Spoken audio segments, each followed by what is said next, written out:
함께 살펴볼 말씀 볼까요? 오늘 함께 살펴보실 말씀은 여호수아서 3장 7절에서 14절 말씀입니다. 여호수아서 3장 7절에서 14절 말씀입니다. 자, 다시 찾으신 줄로 알고 우리가 모두 합독하도록 하겠습니다. 자, 휴대폰을 꺼내서 주보를 봐주셔도 되고요. 아니면 성경 어플을 통해서 찾아주셔도 될 것 같습니다. 아니면 화면에 나오는 자막을 보고 함께 말씀을 읽겠습니다. 시작. 여호와께서 여호수아에게 이르시되 내가 오늘부터 시작하여 너를 온 이스라엘의 목전에서 크게 하여 내가 모세와 함께 있었던 것과 같이 너와 함께 있는 것을 그들이 알게 하리라. 너는 언약궤를 맨 제사장들에게 명령하여 이르기를 너희가 요단 물가에 이르거든 요단에 들어서라 하라. 여호수아가 이스라엘 자손에게 이르되 이리 와서 너희의 하나님의 여호와의 말씀을 들으라 하고 또 말하되 살아계신 하나님이 너희 가운데 계시사 가나안 족속과 헷 족속과 히위 족속과 브리스 족속과 기르가스 족속과 아모리 족속과 여부수 족속을 너희 앞에서 반드시 쫓아내실 줄을 이곳으로서 너희가 알리라. 보라, 온 땅의 주의 언약궤가 너희 앞에서 요단을 건너가니 이제 이스라엘 지파 중에서 각 지파에 한 사람씩 12명을 택하라. 온 땅의 주 여호와의 외회를 맨 제사장들의 발바닥이 요단 물을 밟고 멈추면 요단 물 곧 위에서부터 흘러내리던 물이 끊어지고 한 곳에 쌓여 서리라. 백성이 요단을 건너려고 자기들의 장막을 떠날 때에 제사장들은 언약궤를 메고 백성 앞에서 나아가니라. 아멘. 믿음, 적극적 순종이란 제목으로 하나님의 은혜를 함께 나누겠습니다. 그 앞에 모니터가 조금 울려서요. 조금 볼륨을 조금 줄여주시면 좋을 것 같아요. 자, 여러분은 순종과 복종의 차이를 아십니까? 자, 순종과 복종의 차이를 안다. 우리가 순종하면은 어떠한 느낌을 받냐면 스스로 뭔가를 잘 할 수 있는 그러한 생각을 갖게 됩니다. 약간 부드러운 뉘앙스죠. 근데 이제 복종은 어때요? 굉장히 조금 강압적이고 어떠한 부분에 있어서 조금 억압을 받는 그러한 느낌을 받잖아요. 근데 이게 사실상 의미상의 차이는 크게 없다라고 합니다. 자, 한번 예를 들어 볼까요? 너, 부모님이 이렇게 얘기를 하죠. 너 내 말에 순종해 라고 했을 때 느낌이 어때요? 너 내 말에 복종해. 이거랑 별로 차이가 없잖아요. 우리가 봤을 때의 순종과 복종의 차이를 국어의 사전에 찾아보면 국어 사전조차도 그 따르다라는 의미가 같고 그 뉘앙스에 대한 차이를 사실 구분할 수 없다라고 이야기합니다. 근데 우리는 이것을 어감으로 약간 구분하도록 하죠. 순종이란 말은 뭔가 부드러운 것이 있고 복종이라는 것은 강압적으로 이해하는데 이 성경에서는 순종과 복종을 어떻게 구분하냐면 사실상 이 말씀도 그 국어사전의 의미가 크게 다르지 않는 것처럼 성경 안에서도 이것을 구분하는 것은 어렵다라고 이야기합니다. 이 순종과 복종이 왜 그러냐면 같은 의미로 쓰임받기 때문에 그렇죠. 여기서 중요한 것이 무엇이냐면 순종이든 복종이든 하나님이 요구하시는 부분에 행위에 대한 부분뿐만 아니라 우리에게 마음의 태도나 자세까지도 중요하게 여기신다라는 것은 우리는 성경 안에서 순종과 복종이 어떠한 것인지 잘 알고 있습니다. 오늘 본문은 하나님이 약속하신 땅의 가나안에 들어가는 길목에서 막다른 요단강이라는 장애물을 만나는 시점 가운데 있습니다. 그래서 이스라엘 백성들은 물이 많아서 범람하여 넘치는 요단강을 보면서 여러 가지 생각에 잠깁니다. 아마 이스라엘 백성들은 두 가지 생각을 가졌을 거예요. 첫 번째로는 어떤 생각이냐면 저 물이 많은 요단강을 어떻게 건너가지? 라는 생각과 두 번째로는 이 강을 건너가게 될 경우 전쟁에서 승리하고 살아남을 수 있을까? 이러한 생각이 들게 됩니다. 왜냐하면 요단강을 건너가는 순간 가나안 땅에 살고 있는 많은 족속과 싸워야 되는 것이 당연하기 때문에 그렇죠. 저 역시도 이러한 생각 가운데 비슷한 생각을 가진 적이 있습니다. 전도사님이 군대에서 유격이나 혹한기 훈련을 받을 때 굉장히 큰 두려움이 있었습니다. 정말 내가 살아남을 수 있을까? 전쟁이 나면 살아남을 수 있을까? 이러한 생각들을 갖게 되었습니다. 그런데 막상 훈련을 열심히 받다 보니까 하루하루 그 훈련을 견뎌내면서 빨리 끝났으면 좋겠다. 차라리 전쟁 나는 게 더 나을 것 같아. 이러한 생각들을 갖게 됩니다. 실제로 어떠한 느낌이냐면 굉장히 두렵고 떨렸던 상황 가운데 이것이 더 이상 어렵지 않다라는 그러한 경험이 쌓이고 노하우가 쌓이자 더 이상 내 안에 두려움들이 사라지는 것입니다. 우리가 시험지를 맨 처음에 받았을 때 어떠한 느낌이냐면 내가 과연 몇 점이나 받을까라는 생각을 갖게 되잖아요. 근데 공부를 많이 한 친구들은 어떨까요? 시험지를 받을 때 두려움이 있을까요? 네. 저의 경우는 정말 제가 공부를 열심히 하고 준비를 많이 했을 때에 시험지를 받았을 때 굉장히 기뻤어요. 선생님 좀 이상할 수도 있어요. 왜냐하면 빨리 테스트를 봐서 내가 알고 있는 것을 써 내려가서 끝나고 좋은 점수를 받았으면 좋겠다라는 그런 상상하에 시험지를 빨리 받았으면 좋겠다라는 생각을 들은 적이 있어요. 여러분도 혹시 이런 기억이 있습니까? 네, 초등학교 때 물론 있을 거예요. 중학교 때도 있을 테고 고등학교 때도 있을 거예요. 여러분들 각자마다 공부하고 싶은 분야와 잘하는 그런 과목들이 있잖아요. 그런 시험에는 여러분들이 봤을 때 그거를 빨리 봤으면 좋겠다라는 생각이 들죠. 이제 이렇듯이 우리 일상 가운데에 막상 무엇을 시작하려면은 두려움이 있지만 그것이 경험하게 되면 더 이상 그 두려움이 사라지는 순간들이 있습니다. 성경에서도 이와 같은 일들이 일어나는데 바로 오늘 본문이 그러한 이야기를 담고 있습니다. 무엇이냐면 이스라엘 백성들에게 이것이 경험한 적이 있어요. 물을 건너가는 사건. 무엇인지 아세요? 자, 혹시 한번 성경을 한번 생각해 봅시다. 자, 여러분들 가운데에 이스라엘 백성이 물을 건너가는 사건이 있어요. 자, 한번 퀴즈를 한번 내볼까요? 자, 맞추는 친구에게 문상을 드리도록 하겠습니다. 자, 물을 건너는 사건이 있어요.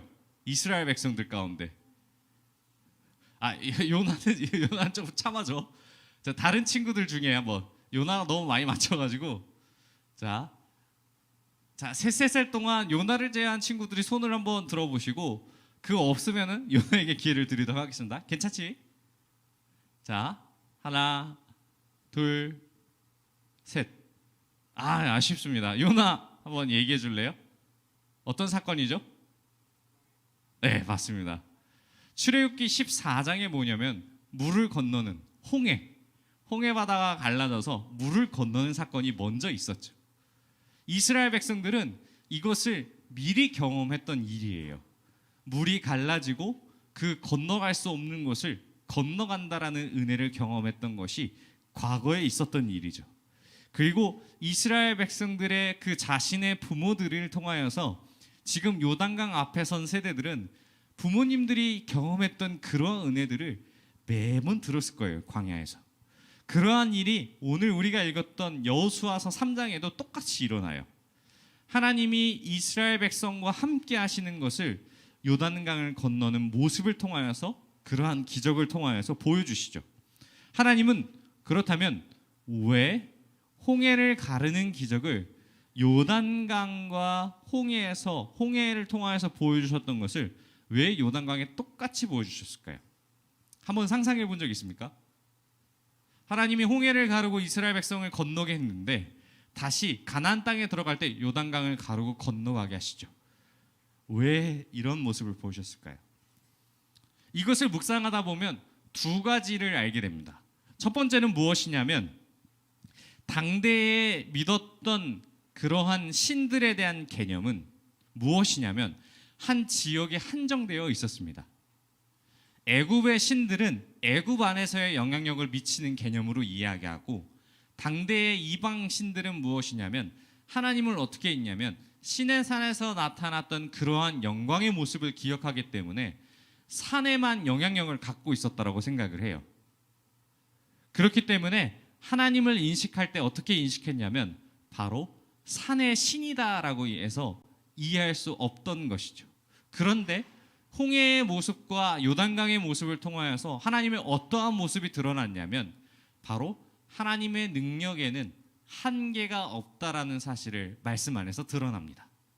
왜냐하면 애굽에 있었던 홍해 사건과 요단강에 있었던 위치는 거리가 꽤 되는 모습이에요.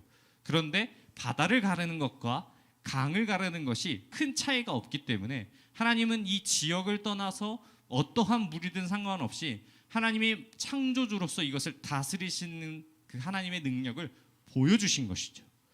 또 두 번째로는 이 모습에서 우리가 어떤 것을 느낄 수 있냐면 하나님의 영원성을 기억할 수 있습니다. 자, 한번 생각해 볼까요? 신이 통치하는 기간이 어느 정도 한정되어 있다고 사람들은 생각합니다. 그 신이 기력이 다하면은 다음에 자녀를 낳아서 신이 또 자녀를 낳아서 그 다음 신으로서 능력이 이어져 간다라는 개념이죠.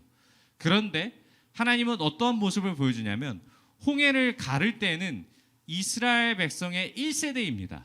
근데 그 1세대들이 모두 죽고 다음 세대인 2세대들에게도 동일한 영향력을 끼친다는 거죠.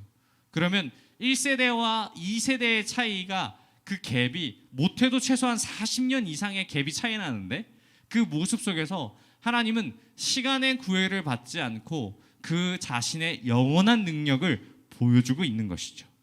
그래서 이 과정을 살펴보면 능력의 하나님을 보았고 영원하신 하나님의 그 모습을 보았음에도 불구하고 이스라엘 백성은 눈앞에 있는 요단강을 두고 두려워하기 시작하죠. 그래서 하나님께서는 어떠한 모습을 보여주냐면 여호수아라는 사람을 통하여서 격려하게 하시죠. 너희가 하나님이 하실 놀라운 일들을 바라보아라.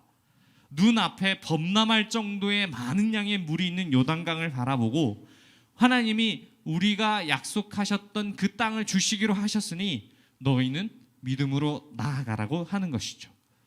이 모습 속에서 우리는 그 여호수아와 갈렙이라는 사람을 떠올릴 수 있을 거예요. 12명의 정탐꾼을 보냈는데 믿음의 눈으로 그 땅을 정복할 수 있다라고 고백했던 유일한 1세대의 두 사람을 통하여서 하나님은 하나님이 역사하시고 일하시는 것을 내가 경험했으니 너희는 그 역사하신 하나님을 바라보면서 순종하면 된다라고 격려하는 것이죠. 그래서 이 모습 가운데 여호수아는 백성들을 통하여서 미리 12사람을 선정하도록 시킵니다. 왜 12사람을 선정하는지의 이유에 대해서는 4장에서 나오는데요. 이 12사람을 선정한 이유가 무엇이냐면 하나님이 요단강을 가르시고 그 요단강에 있는 그 땅, 건너갈 수 있는 땅을 마르게 하셔서 그 바닥, 강 바닥에 있는 12사람을 택하여서 강 바닥에 있는 12돌을 취하여서 건너가서 그 요단강 건너편에 기념물을 세우게 됩니다.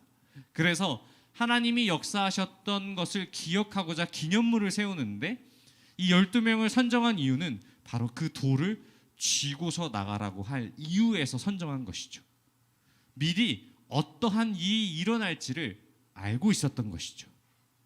그래서 이 모습 속에서 이스라엘 백성들은 자신의 부모로부터 수도 없이 들어왔던 홍해의 기적을 자신의 눈앞으로 경험하는 그러한 은혜를 보게 됩니다. 그래서 그 이스라엘 백성들이 홍해 때 이후로 구름 기둥과 불 기둥으로 인도하시는 모습을 보면서 하나님의 임재를 느꼈고 이제는 이스라엘 백성들은 어떤 것을 느끼냐면 하나님이 이스라엘 백성과 함께 하시는 언약궤를 통하여서 보게 됩니다. 그리고 그 언약궤가 그 하나님의 제사장들이 어깨에 메고 그 강의 바닥에 들어섰을 때에 범람하는 그 강에 말씀을 순종하여서 서 있을 때에 요단강이 갈라지고 먼저 궤는 앞서가게 되는 거죠. 전쟁에 있어서 항상 선두에 서는 것은 장군입니다. 그렇다는 것은 하나님께서 이스라엘 백성 앞에 앞서가신다라는 것을 보여주면서 또한 그 강의 중앙에 이르렀을 때는 그것을 멈추고 모든 백성들이 다 건너간 다음에 맨 뒤에서 앞서가면서 하나님이 이스라엘 백성을 보호하고 계신다라는 사실을 보여주고 있는 것이죠.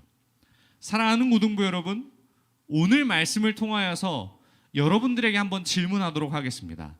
하나님은 우리에게 오늘 말씀을 통하여서 무엇을, 어떤 것을 살아가기를 원하고 계실까요? 우리의 삶 가운데의 어떠한 부분이 하나님이 요구하시는 걸까요? 이 말씀을 통하여서 우리는 어떤 것을 적용할 수 있을까요? 말씀의 제목과 마찬가지로 하나님은 우리에게 적극적인 순종을 요구하십니다.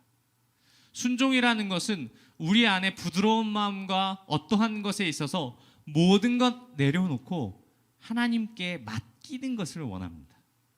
내 앞에 요단강이랑 장애물이 있어도 나와 함께 하시는 하나님이 있기에 나는 이 요단강을 능히 건너갈 수 있음을 고백하고 있는 것을 우리의 삶 가운데에 드러났으면 우리의 삶 가운데의 행위로 나타나길 원하고 계시는 것이죠.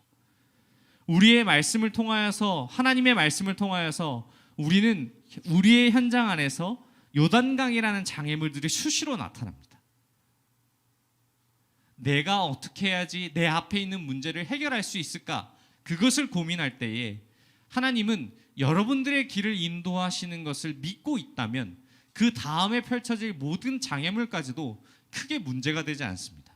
왜냐하면 하나님이 함께 하시는 것을 알았기 때문에 문제보다 크신 하나님이 여러분들을 인도하시기에 눈앞의 요단강들은 더 이상 장애물이 되지 않는 것이죠.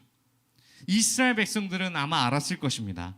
하나님의 언약궤가 의미하는 것이 무엇입니까? 단순한 나무 상자였다면 이스라엘 백성들은 요단강을 건너갈 수 없었을 것입니다. 하지만 하나님이 우리와 함께 하시는 임재의 상징임을 믿고 의지하는 순간 그 언약궤를 통하여서 하나님은 그 언약궤를 맨 제사장을 통하여서 요단강을 멈추시고 가르고 강 바닥이 마르는 은혜를 통하여서 건너갈 때에 가나안 땅의 전쟁이 치러지지만 하나님이 이미 이 모든 족속을 통하여서 승리할 것을 알고 나아가게 하는구나 라는 그런 안도감에서 믿음의 성장과 믿음으로써 더욱더 나아갈 수 있는 그러한 요건이 된 것입니다. 사랑하는 고등부 여러분, 하나님은 우리에게 믿음으로 들어가고 건너갈 것을 요구하십니다. 하나님이 우리와 함께 하심을 믿으십니까? 홍해와 요단강 같은 장애물들이 여러분들을 애워싸고 수도 없이 막을 것입니다. 하지만 그럼에도 불구하고 우리가 두려워하지 않을 것은 우리와 함께 하신다는 그러한 약속의 말씀을 주시고 실제로도 우리와 함께 하시는 하나님이 있기에 더 이상 두렵지 않은 것입니다. 오늘 말씀을 꼭 기억하셨으면 좋겠습니다. 여러분 인생 가운데 함께 하시는 영원하신 능력의 하나님이 오늘도 역사하셔서 여러분들과 함께 하십니다. 그러한 하나님을 믿고 의지할 때에 우리는 더 이상 두려움이 없습니다. 설마 두렵고 떨리다 할지라도 하나님은 이 모든 것을 승리하실 것을 우리가 과거로부터 현재로부터 미래로부터 이것을 다 알기에 우리는 우리의 생명조차 그분을 위해서 기꺼이 내놓을 수 있는 것입니다. 오늘 말씀을 기억하셨으면 좋겠습니다. 그리고 믿음으로써 순종하며 함께 하나님 나라를 위해서 쓰임받는 저와 여러분이 되시길 바랍니다. 우리 함께 들은 말씀을 생각하며 기도하겠습니다. 하나님 아버지, 말씀 가운데 주실 은혜를 생각하며 나아갑니다. 우리의 삶 가운데 온전하게 그 모든 것을 인도하신 주님을 바라보며 나아가오니 우리의 삶에 역사하시고 굳건한 믿음 허락해달라고 우리 주여 한번 부르시고 통성을 함께 기도하겠습니다. 주여